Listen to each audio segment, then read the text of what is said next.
It's the Prentice Allsup Heating and Air Coach's Corner, fueled by Donut Country and McDonald's on 101.9, 100.5, 1450, WGNSSports.com, and Big G TV.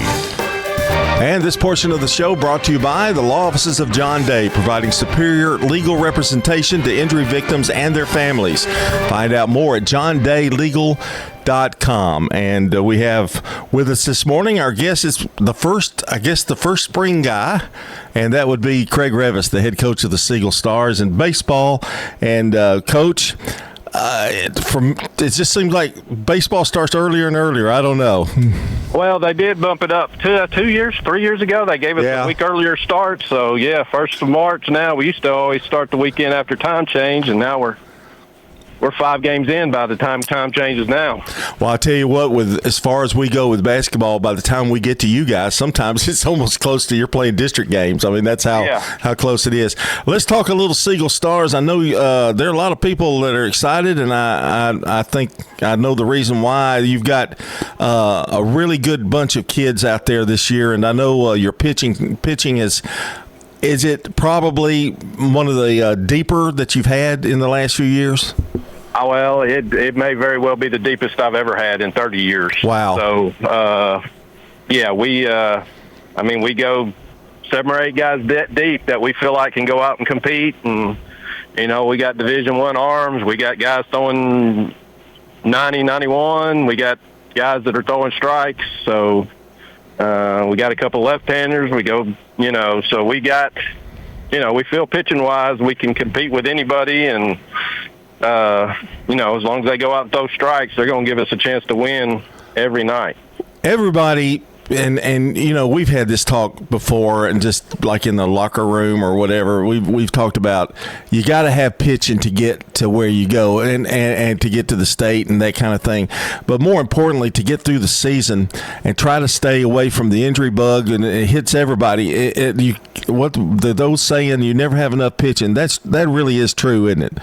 Yeah, well, yeah, absolutely. I mean, because, like you said, you never know with injuries, and we've got a couple guys that play positions on days they don't pitch, so we have to manage that and make sure they're getting a good arm rest and things like that in between starts, and we feel like we can manage that with what we got going on. So, but we'll see as the season goes. You opened up, I think, with a 3-game set with Stewart's Creek, didn't you? And you did real well. I know they were always talented, and you really did well. Yeah, we played very well. They've had some injuries. They've had a couple pitchers get hurt, and they lost their catcher the first night, so they're banged up a little bit. So, they're going to be pretty good by the end of the year because they're playing a lot of young guys. But we played as good as we could play. Through strikes, we didn't make any errors in the whole series. We hit balls hard, didn't strike out a lot, just did everything we needed to do to put together wins. And somebody told me too, defensively, you guys are playing really well right now. You hope that continues too. Yeah, absolutely. We made 2 errors last night that neither one of them. Well, one of us cost us a run, but that's the first 2 errors we've made. So in 4 games, we've made 2 errors. That's not bad. Of course, we're striking a lot of guys out. Right. It helps. Your defense becomes real good when you're striking guys out. Amen, brother. I want to talk a little bit about the pitching staff, and if you can name some names for me. I'm going to start out because I know this kid, and I know what kind of kid he is, and that's Jackson Barrett. Had some injuries a little bit last year, but came on pretty strong toward the end of last year. But he's coming into his own, and I think he's, 3rd in the rotation or something like that. Well, he throws day 3 because he plays third base. We feel like any 3 of our 3 starters, anyone could be a 1. But Jackson, he has picked up probably 5 miles an hour on his fastball since last year. I mean, he's touching 93 right now, and the other night he threw about as good as you could throw. Shutout, wasn't it? Yeah. It's just shutout. Really came close to a perfect game. If we make one little play, we didn't make an error, but we made a mental error and cost a base runner. But anytime you go out there and you got 3 college coaches coming over and wanting to see your lineup and know about the guy you're throwing, that tells you a little bit. And, I fielded a couple more calls on the day after from colleges interested. So with him being just a junior and showing all that potential, he's going to be very good this year. He looks like he's been in the weight room too. I can remember him when he was 11, 12, 13 years old, but now when I see him, I was like, boy, he's a man. I mean, he really is. He's really beefed up. 6'1", he's strong, but that's across the board. Coach White and Coach Intrican have our guys in weightlifting class every day, and they do a great job. Over the last 3 years, we have really become physical and strong and, which is sort of the name of the game now. Well, I want to mention a couple of, I know you start with pitching. Name us a couple of your other starters that you have. We're throwing on night one is Colton Barron, who signed with Maryland. He came on last year after sophomore year, had Tommy John surgery and, started out. We, had to pace him out last year, but by the end of the year, he beats Ross Few in the state tournament. He threw Monday night, threw as good as I've seen him throw. Velocity's there, location, all 3 pitches throwing for strikes. So he's one that's definitely going to give us a chance to win every time out. And around the infield, I know, I think, Baker at short, is that right? Baker, yep. He's signed with ETSU, so he's our shortstop. Josh Duggan, who's a 3-year starter now over at first base. Barrett will play third when he doesn't pitch. And then we got a little freshman that stepped up to sort of fill in third when Jackson goes in to pitch, and days we need to give him arms rest. Keegan Lewis.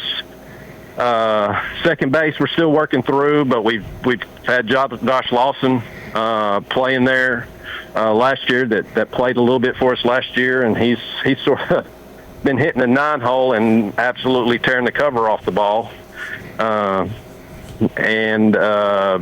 Nate McDowell, who's a junior that we're looking to fill in, and then the freshman Keegan Lewis may be over there some too at second.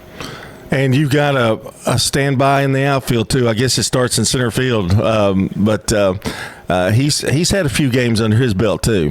Yep, Hosteller's been starting now for every game for 3 years. He mans center field. We know if the ball goes up somewhere in that vicinity, he's going to run it down. I think he's the ultimate. I think he's the ultimate coach leadoff hitter. I mean, he's got speed. He has a good idea of the strike zone. Doesn't chase a lot.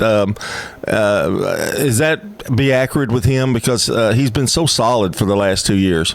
Yeah, I mean, and that's the thing. If he gets on base, it's pretty much a double, possibly even a triple. I mean, he'll set the school record for stolen bases at some point this year. I can't remember how many far he is behind. But yeah, been solid contributor for forever. I know it feels like Drew has been there for a lot, because he started so young, but it's really good to have that experience. And for the most part, that's what you do have a lot of experience. Yes, I mean, that's what we try to say. If you look across the state, there may be 1 or 2 teams that's got more actual experience than we do because we've got, been back state tournaments with a lot of these guys started as a sophomore. So, logged a lot of games and a lot of experience, and there's just not a whole lot new to most of these guys. They've seen it all. I wanted to. I don't have enough time, but Coach, when I know you're getting you got a new scoreboard or a new video board, and it's some exciting things.